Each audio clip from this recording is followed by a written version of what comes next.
Today, I'm sharing with you 3 ETFs that can help you bridge to financial independence. These 3 ETFs are aimed to look at growth, balance, and a conservative focus, all 3 mixed together in a portfolio. So let's start with the first one, which is the biggest, and this is the one that's talked about often in the financial independence movement, and that is VTI. It's Vanguard's total stock market index. Now, here's the cool thing about VTI. You own 100% of US equities. You're buying the entire US stock market. And every Joe Blow from the factory floor to the CEO is working to make you richer in this particular fund. You're not buying just Apple. You're not buying just Tesla or Microsoft. You're buying over 3,000 different companies. And see, if they do well, VTI will inevitably do well. If they do poorly, it'll reduce the percentage of holding and eventually get rid of it. And actually, here's a quick example of that. If you look at VTI, I'm kind of a nerd and I like to track the ETF holdings, and this is the top 10 out of those 3,700 holdings that they have. But look at how it changes over time. Now, we see here back in 10/31 of 2021, Apple represented 6.23% of VTI. So when you put in, for every dollar that you put into VTI, it gets split across all these different companies. But 6.23% of that $1 goes to Apple, at least back in October 31st of 2021. Look what happens over time, though. It adjusts based on the power, the market cap of that fund. Now sitting at 5.8% in January 31st, 2024. Now, I'm going to continue to track this over time. I'm going to be sharing it with my Patreon group over there as we continue to move on. And it's kind of cool because this way we can look back and see, how did the fund trend over time? We also noticed that NVIDIA only had 2.35%, now sitting at 3.07%. And I think because of the recent rise of NVIDIA, probably makes up even more, but VTI will continue to do well as long as you have trust and faith in the US stock market. The other really cool thing about this particular ETF is it has a very low expense ratio. The expense ratio for VTI is 0.03%. In the last year, up 31% VTI, according to Seeking Alpha. If you look at the 5-year, it's looking pretty good. And that's despite going through COVID right here in 2020, as well as the 2022 interest rate hike disaster that we went through. If you look at even the max is looking good. Over time, this continues to do well. And soon I'm going to rack all 3 of these up and show you how this can really do a big number for your future portfolio. The next one is a little bit more aggressive. Let's say you're like, yeah, I like, the stock market's great, but I want even more aggressive than that. Well, that's where you could go look into innovation. You could look into technology without blowing all your money on something like ARK, ARKK, which has an extremely high expense ratio and hasn't been doing as well. What we're talking about is the passive ETF known as QQQ or QQQM. There's not really much of a difference. QQQM, though, is a little bit more easier for long-term holders. And that's personally what I like to aim for, QQQM. If we look right here, still doing very good. Right now for the year, 38.72%. And this fund is relatively new, launching in 2020. So if you want to just look at the overall long term, if you go over here to QQQ, which is ultimately the sister of this, we go to the 10-year, take a look at that return. Absolutely beautiful at 428%. Now, what this particular ETF does is it tracks the NASDAQ 100. These are the top 100 companies that are right now very tech heavy. Back in the day, the S&P 500 held General Electric as its #1 company. And, okay, fine, but if you look on the S&P 500, General Electric is not listed in the S&P 500 anymore. But the ETF VOO, it kicked GE to the curb. Same thing with VTI. It's down very low in its holdings. So that's the whole cool thing about this. Yes, right now, if you look at the holdings of QQQ right here on Seeking Alpha, you'll see that it's very tech heavy with Microsoft, Apple, NVIDIA, Amazon, and Meta making up a significant percentage of the holdings of QQQ or QQQM. But keep in mind, let's say all of a sudden Apple does something absolutely stupid and it tanks the stock. They go out of business. Sure, the whole market's going to kind of feel pain from that. Let's be honest with ourselves. But the next up-and-coming company will take that place eventually. And as long as we continue to innovate and grow as a world, as the United States, as whatever, that's great. We know that artificial intelligence is on a rise, and who knows what could happen in the next 10, 20 years. Apple and Microsoft could be the big dogs, or they could be like the old GE, and some other company that's still an up-and-comer that we've not really heard of yet could be leading the top of this particular holding. The other great thing about QQQM when you're looking at your overall technology portfolio is it has an expense ratio of only 0.15%. Let's apply the same calculation just for those people that need that visual, right? So if we do $10,000 and we have a $10,000 portfolio, and then the expense ratio is 0.15, so 0.15, we hit the percentage button, and then we hit equals, it's going to cost you $15 for every $10,000 you have invested in QQQM. Yes, this one is a little bit more expensive than VTI, however, not bad. I like to look at anything that is under 0.30% in expense ratio or lower. So this does technically qualify. The last one. The last ETF before we get to the fun part of this video, dividend focus, and that is SCHD. Now, SCHD tracks the Dow Jones 100 dividend index, has a relatively low expense ratio of 0.06%. I'll let you do the calculations on that one.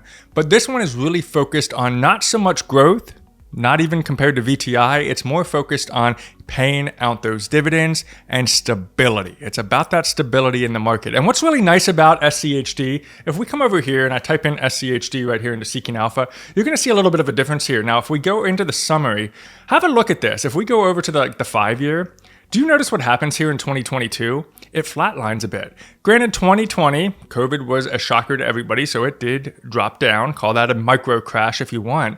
But 2022 was a rough year in the stock market. It was a very, very difficult year. And because of those rate hikes, VTI, QQQM, they saw a dip, right? A lot of stocks saw a dip over 2022. Look at the stability of SCHD over that time. It maintained.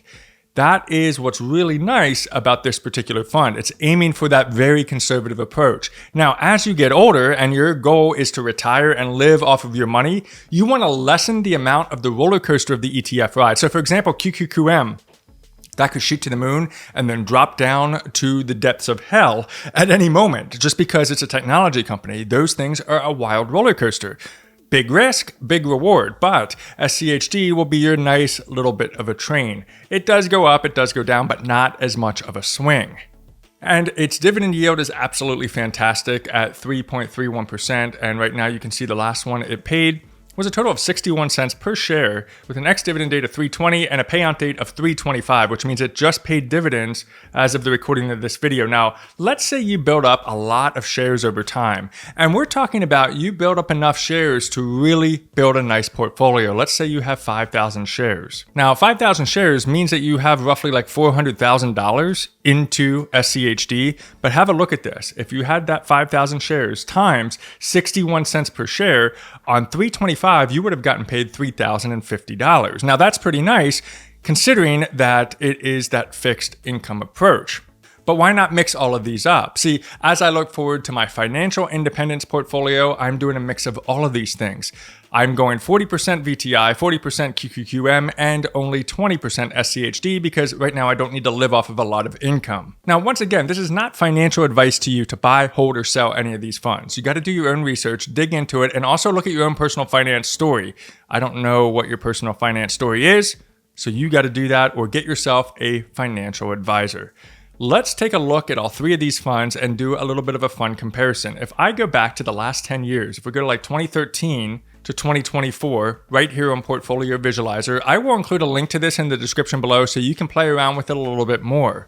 Because this is free to use. It's pretty sweet. Now, it does look at the past. It doesn't know the future, of course. It's not a psychic. But you can kind of look at, okay, how did this perform in the past? And if we assume it'll continue to do well in the future, here's what we could potentially look at and look forward to. So what we're going to do is we're going to invest $1,000 and we're going to cash flow, which means we're going to contribute an additional $1,000 every single month. That means kind of cutting down some bills. That means not going into a lot of debt. So that way we can fund a phenomenal future, because the last thing we want to do is rely on Social Security, which looks like it might be going bankrupt. If you're not aware of that, you got to check out the video I just dropped the other day on Social Security. I'll link that down below so you can watch that after this one. But take a look at this. We're going to do $1,000. We are not going to rebalance it all. I just want to kind of see what this looks like. $1,000 every single month. And we're going to pick our three ETFs that we just looked at. So we're going to look at SCHD. we're going to look at QQQ, and I'm going to choose QQQ and not QQQM because QQQM is still new. It wasn't around 10 years ago. So we need to look at QQQ because it has a longer track record. But then we're also going to look at VTI. And like I said, if we do like a 20, 40, 40, that represents 100%, that's what we're going to do for this particular fund. But we're also going to compare this. Let's compare this to portfolio number 2, which will be if we went all in on only SCHD. So if you're a dividend investor and you're going all in on just one, how does that look?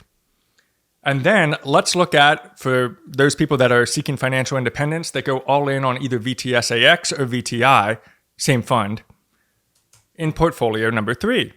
So what we're going to do is we're going to hit Analyze Portfolios and have a look at this. This is really interesting. So over the last 10 years, your $1,000 every single month into Portfolio 1, which is the optimized financial independence portfolio that we talked about with these 3 ETFs, your balance grows to a total of $376,000. Pretty good, pretty sweet. But it actually does a lot better than going all in on just dividend paying ETFs. Have a look at that portfolio 2 at only $304,000, or only on VTI, which is at $322,000. So if you continue to balance out your funds 20, 40, 40, you can see the balance actually grows quite significantly compared to the other 2. Now, the only one that would beat it is QQQ. Now, if we come back up here and let's say we swap out SCHD on portfolio 2 to going all in on QQQ only, you can see that, yes, that one is going to beat the diversified 3-fund portfolio here, the difference of 376 to 458,000. But one thing to keep in mind with QQQ is it is a riskier fund.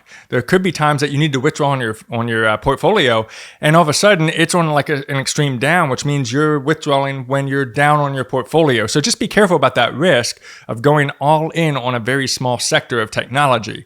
The goal is to balance all 3 of these funds for the ultimate excitement. So if you take that and you think, okay, that averages about 7% return on average per year, how would that look over a long period of time? So let's say we go over here. I'll include this down below in the description so you can play around with this based on your own financial analysis and check out what happens. Let's say what we're going to do is an annual compound at 7%. We're going to do that average rate of return. We're going to continue to invest $1,000 a month for the next 30 years. What that means is that your portfolio would grow to an exciting $1.1 million. That means you could potentially retire off this if your costs are just right without needing to rely on Social Security. So if it goes bankrupt, it doesn't really matter. You have enough money to float on. And if you look at this graph, look at the green line compared to the blue line. The blue line represents how much money you're putting in. That's your $1,000 a month over time. If you only save money and put that money under your mattress, you can see you don't make as much money. That blue line only grows to $361,000. But if you invest it into a compounding interest investment like the stock market, have a look at the green line. That's what that represents, that compound interest, which actually is much more. It compounds to a point where you make more money than you put in. You put in $361,000, it returns $816,000. That is the power of investing that I wish they taught us in high school. Then the idea would be you live off of your portfolio growth using the 4% rule. And you might ask yourself, what exactly is the 4% rule? Well, that's where you need to check out this video next to learn about the ultimate guide to financial independence. And by the way, if you're worried about the Social Security going bankrupt, you got to check out this video also. We'll see you on the next video.